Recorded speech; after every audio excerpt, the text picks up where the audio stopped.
홀라, 안녕하세요. 오랜만에 뵙습니다. 저는 애터미 해외사업부에서 글로벌 분과위 간사를 맡고 있는 이경환입니다. 오늘은 아름다운 휴양지 칸쿤이 있고 맛있는 음식 타코가 있는 나라 라틴 아메리카의 중심 멕시코를 소개하려고 합니다.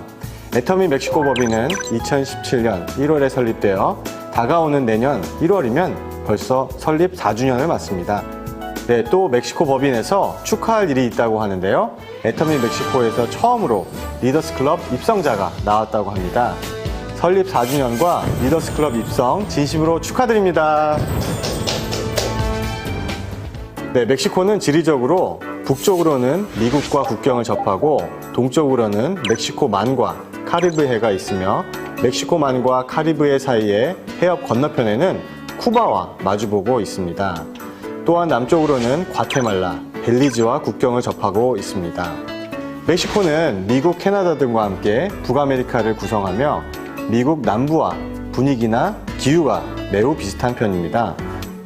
총 국토 면적은 한반도의 약 9배 크기라고 합니다.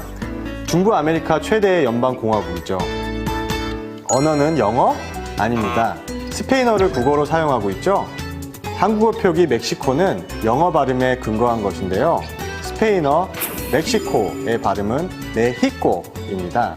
정치 체제는 3권이 분립된 강력한 대통령 중심제이며 행정구역은 31개 주, 1개의 연방구로 이루어져 있습니다. 수도이며 애터미 멕시코가 위치한 멕시코 시티는 세계에서 가장 큰 도시 중 하나죠. 멕시코의 정치, 경제, 문화를 주도하며 나날이 성장하고 있다고 하는데요. 멕시코의 인구는 1억 2,620만 명으로 인구의 60%는 원주민과 스페인의 혼혈인 메스티소이며 아메리카 원주민 30%, 백인 9% 등으로 이루어져 있습니다. 공식 언어는 스페인어이지만 66개의 원주민 언어가 함께 사용된다고 합니다. 멕시코는 타코, 브리또, 케세디아 등 전 세계적으로 맛있는 음식으로 유명하죠.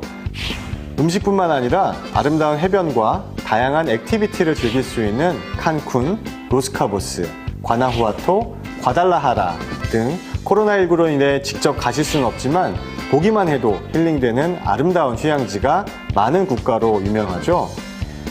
멕시코의 화폐 단위는 페소이며 1인당 GDP는 약 9,572달러입니다. 멕시코의 환율은 1페소당 약 54원 정도이며 멕시코의 물가 수준을 조금 더 알기 쉽도록 빅맥 지수로 알려드리겠습니다. 잘 아시겠지만 빅맥 지수란 전 세계에 있는 맥도날드 빅맥 가격의 차이에 따라 그 나라의 경제 물가 수준을 비교해 볼 수 있는 지수입니다. 멕시코의 빅맥 지수는 2.23달러로 멕시코의 물가가 한국보다 저렴한 것을 알 수 있습니다. 애터미는 2017년 1월에 멕시코에 진출했습니다. 오픈 이후 매출을 살펴보면 2018년 19억 1천만 원, 2019년 41억 9천만 원을 기록하였습니다. 2019년에는 2018년 대비 무려 120%의 가파른 매출 성장세를 보이고 있습니다. 그럼 멕시코에서 특히 인기 있는 애터미 제품은 무엇일까요? 애터미 멕시코의 2020년 상위 5개 제품은 바로 애터미 컬러푸드 비타민C, 애터미 치약 플러스, 애터미 칫솔, 애터미 주방세제, 애터미 해모힘입니다. 건강기능식품과 위생용품이 인기를 끌고 있네요. 최근 멕시코인들의 건강과 영양에 대한 관심이 증가하는 추세여서 애터미의 주력 제품군인 건강기능식품 시장은 꾸준히 성장할 것으로 기대됩니다. 최근 멕시코 소비자들의 신제품에 대한 관심이 증가하고 한국에 대한 인지도도 높아지면서 멕시코 현지인들의 한국산 제품 소비가 계속 증가하고 있습니다. 멕시코 소비자들의 구매 결정 요인은 가격에 있다고 합니다. 애터미만의 절대 품질, 절대 가격, 철학이 잘 전달된다면 한국산 제품에 관심 있는 멕시코 국민들을 사로잡을 수 있을 것 같습니다. 현재 멕시코 온라인 쇼핑 이용률은 멕시코 보건 비상 사태 이후 지난 5월에만 2배 가까이 증가했다고 합니다. 코로나19로 인해 외부 활동이 제한되고 매장에 방문하는 걸 기피하게 되면서 온라인을 활용한 소비 패턴이 급증하여 배달 문화, 구매 대행 등의 서비스가 증가하였습니다. 온라인 소비 패턴이 활성화되는 만큼 애터미 회원 여러분의 SNS 활용이 중요할 것 같은데요. 북미 유로모니터 인터내셔널에 따르면 멕시코에서 소비자 확보의 중요한 요소는 편의성, 가격, 쇼핑 경험, 근접성이라고 합니다. 멕시코 소비자의 40%가 일주일에 한 번 이상 편의점에서 식료품과 생필품을 구매한다고 말했는데요. 멕시코 소비자에게도 편의성과 시간 절약이 매우 중요한 요소인 만큼 이러한 온라인 배송 트렌드는 향후에도 계속 지속될 것으로 보입니다. 애터미 멕시코 사업을 꿈꾸는 사업자라면 지금 미주를 비롯해 전 세계적으로 부는 한류, K-뷰티를 활용해 화장품과 생활소비품, 그리고 한국산 즉석 조리식품, 간식류 등 다양한 제품을 알릴 수 있습니다. 현재 멕시코는 10대와 20대를 중심으로 BTS, 레드벨벳 등 K-팝 스타들의 뮤직비디오를 유튜브, 페이스북으로 접하고 노래와 춤을 따라하고 공유하는 젊은 층이 많아지고 있다고 합니다. 2019년에는 부산행, 하루 등의 한국 영화가 멕시코 극장에서 상영되기도 하고 한국 예능, 드라마를 유튜브로 보고 한국 문화에 관심을 갖는 경우도 늘고 있다고 합니다. 카카오톡, 인스타그램, 유튜브 등을 통해 어떤 한류 컨텐츠가 뜨고 있는지 눈여겨보시고 대화거리로 삼으시면 참 좋을 것 같습니다. 멕시코에서 성공적인 비즈니스를 위해 에티켓도 잘 숙지해 두시면 좋겠죠? 멕시코인들은 근무복, 평상복, 파티복에 대한 구별이 뚜렷한 편입니다. 멕시코 직장인들의 일반적인 복장은 양복인데요. 흰 셔츠에 요란하지 않은 넥타이를 매고 진한색 구두를 양복과 매치합니다. 일반적으로 양복은 고급스러워 보이지 않는 기성복을 주로 착용하며 사무직이나 서비스 업종 종사자는 대부분 정장을 착용합니다. 넥타이를 착용하는 것이 바람직하며 남성복의 경우 여름이라도 반팔 와이셔츠는 피하는 것이 좋습니다. 네, 다음으로는 호칭과 관련된 에티켓인데요. 이름 앞에 아무런 표기가 없거나 상대방의 호칭을 잊어버린 경우 어떻게 인사해야 할까요? 이런 경우 남성에게는 세뇨르 라칭하는 것이 예의에 어긋나지 않습니다. 상대가 여성일 경우에는 미스에 해당하는 세뇨리따 라고 칭하는 것이 좋고 나이가 들어 보이는 경우에도 세뇨리따 라고 불러주는 것이 좋습니다. 우리도 아줌마라기보다 아가씨라고 듣는 것이 기분 좋죠? 그런데 남편과 같이 있을 경우에는 반드시 세뇨라 라고 불러야 합니다.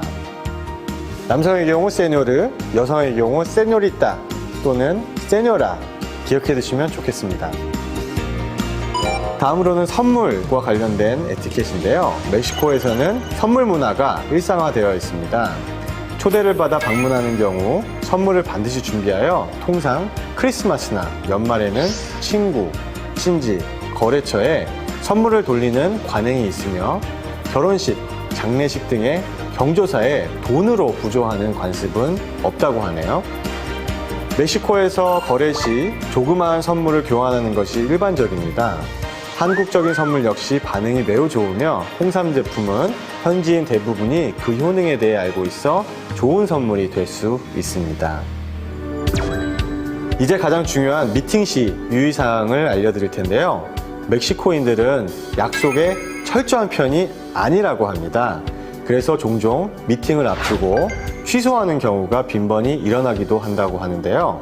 약속을 잡으면 1시간 후에 나타날 수도 있다고 하니 유의하시면 좋을 것 같습니다. 한국에선 굉장히 실례인 일이지만 그들에겐 아무렇지 않은 일이라고 하는데요. 항상 여유 있고 일을 급하게 하지 않는 멕시코인들의 성향이 반영된 것 같습니다. 그래서 미팅을 가기 전에 미리 약속을 다시 한번 확인하고 가는 것이 좋습니다. 만약 줌 회의가 잡혔다면 3일 전, 하루 전, 당일 계속 공지를 통해서 약속을 철저히 하시는 게 좋겠습니다. 일반적으로 영어가 통하지 않으므로 가급적 스페인어로 대화하는 것이 효율적입니다. 멕시코인과 영어로 대화가 통하는 것 같더라도 실제로는 영어가 그리 능숙치 못한 경우가 많아 민감한 비즈니스 문제를 얘기할 때 오해를 불러일으킬 수 있습니다. 멕시코인들은 첫 미팅에서 바로 제품을 구매할 것처럼 반응하는 경우가 많은 편이지만 이는 멕시코인의 특성으로 실제 제품을 구입하기까지 많은 시간이 걸리는 것이 현실입니다. 멕시코인들은 노골적으로 노라고 말하지 못하는 경향이 있다고 합니다. 그래서 별로 관심이 없는데도 딱히 안 살 거예요 라는 구체적인 표현을 하지 않습니다. 잘 구분해서 설명하셔야 할 것 같습니다. 멕시코 사람들은 평소 낙천적이고 유머를 좋아해서 대화 중 농담을 즐겨 한다고 하는데요. 한국인이면 당황스러울 정도로 유머나 장난을 좋아한다고 합니다. 멕시코인들과 신뢰를 쌓기 위해서 몇 가지 유머를 알아가면 좋을 것 같습니다. 마지막으로 멕시코에서 사용할 수 있는 언어 표현 3가지만 기억해 볼까요? 네, 먼저 올라. 제가 오늘 오프닝에서 올라라고 인사드렸죠? 바로 안녕하세요 라는 뜻입니다. 네, 그 다음으로는 감사합니다는 무엇일까요? 감사합니다는 gracias입니다. gracias. 네, 그리고 죄송합니다 라는 표현이 있는데요. 죄송합니다는 lo siento입니다. lo siento. 어떠신가요? 오늘 글로벌 톡톡을 통해 멕시코와